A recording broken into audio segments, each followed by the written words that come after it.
This week we're doing a video blog on a fool's hope, so we'll get started. Something subtle happens when people start losing hope. It doesn't happen suddenly or in a way that feels dramatic, but it's gradual as they stop thinking in terms of possibility and then begin organizing their lives around probability. We organize our lives around what feels likely, what feels safe and defensible, rather than what might be meaningful, transformative, or worth pursuing. What could be is quietly replaced by what is expected, and our aspiration becomes harder to justify. Dreams start to feel impractical with this line of thinking, not because they are impossible, but because they no longer fit neatly within the boundaries of what seems reasonable. And then over time, our future starts to contract until it looks strikingly similar to the present. And this shift rarely does announce itself as despair. More often than not, it disguises itself as reality. People will still show up, they still will perform competently, and they will still meet their expectations. But somewhere along the way, they stop imagining a future that looks meaningfully different from the one they already inhabit. And that's really troubling to me. When that happens, effort often becomes maintenance, and growth becomes optional, and then leadership quietly loses its aspirational force that it's designed to have. I did not learn how to resist this way of thinking from leadership books or formal training, even though I've read quite a lot of those. I learned it from stories. And long before I had the language to talk about systems and responsibility, or even kind of charm about purpose, I was watching characters who acted as if possibility mattered when probability said otherwise. So movies have always treated courage as something worth practicing before the evidence has arrived, and hope as something that preceded certainty rather than followed it. And I think that's a really important lesson for us moving forward. I grew up watching movies constantly, sometimes one or two a day, and I did this for years. I love films, still do. But more than that, I love the people in them. I was a big fan of movie stars and action heroes and comedians. I loved being entertained, but I did not realize at the time, growing up, how much that really kind of shaped the person I am today.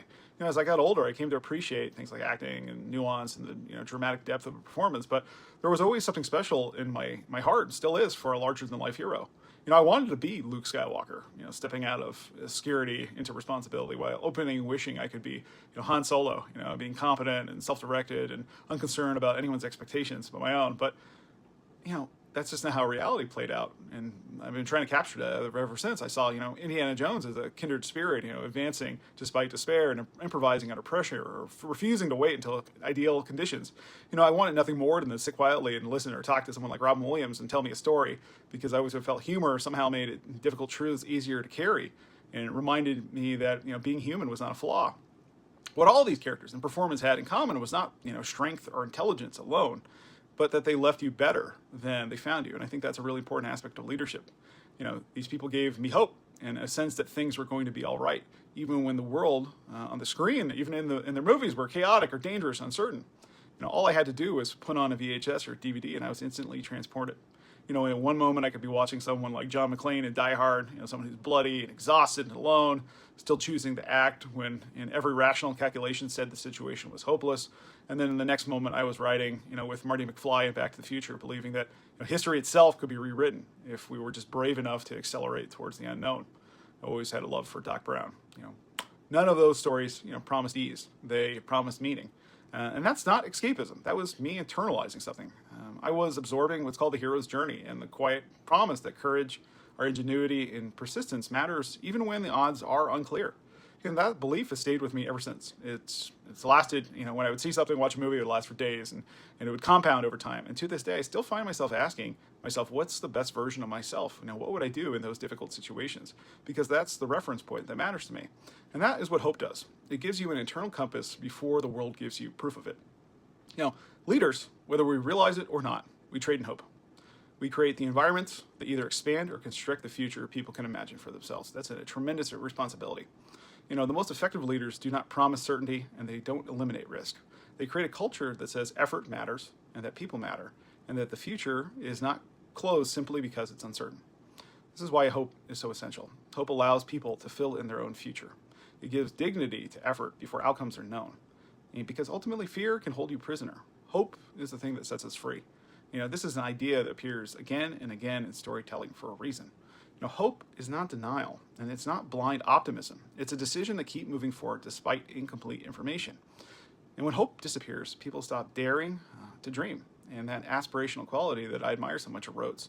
And I can see it. I can see it in people's lives. And I was reminded of this recently when a patient of mine came to me. And I'm going to name him Jim just for HIPAA compliance. So Jim was someone who I've seen regularly for years, usually every few months. So when he came to my office one day, I didn't realize I hadn't seen him in many, many months, a lot longer than typical. I knew something was wrong.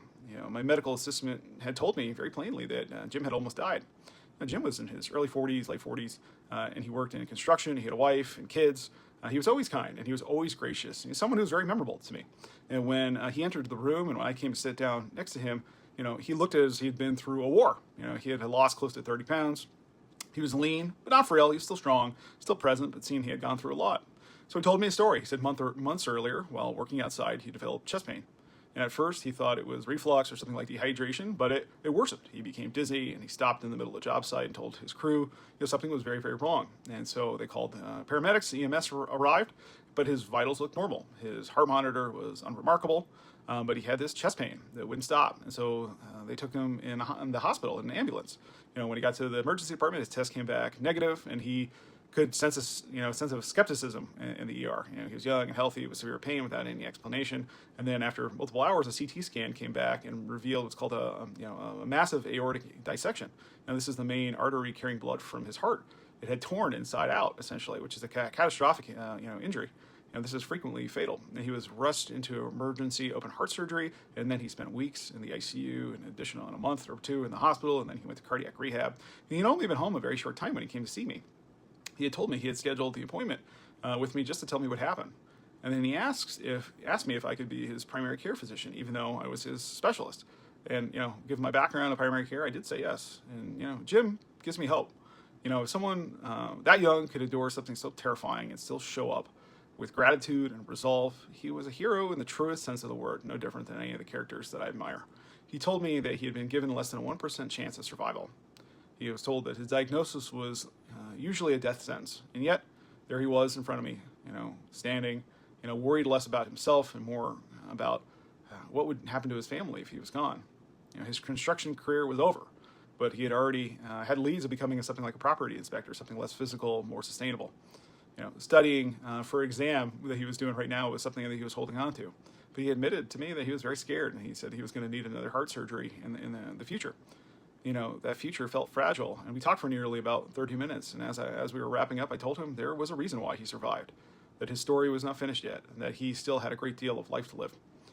And Jim ultimately thanked me, and when asked, he said that he always felt that I cared, and that I made him feel that everything was going to be okay. That may be the kindest thing a patient has ever said to me, and it really sticks with me to this day. Hope is the one thing you can never run out of, and you can never have too much of.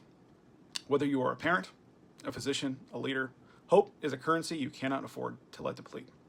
It is a belief that effort matters, and that courage compounds, and that stories continue even when the next chapter is unclear.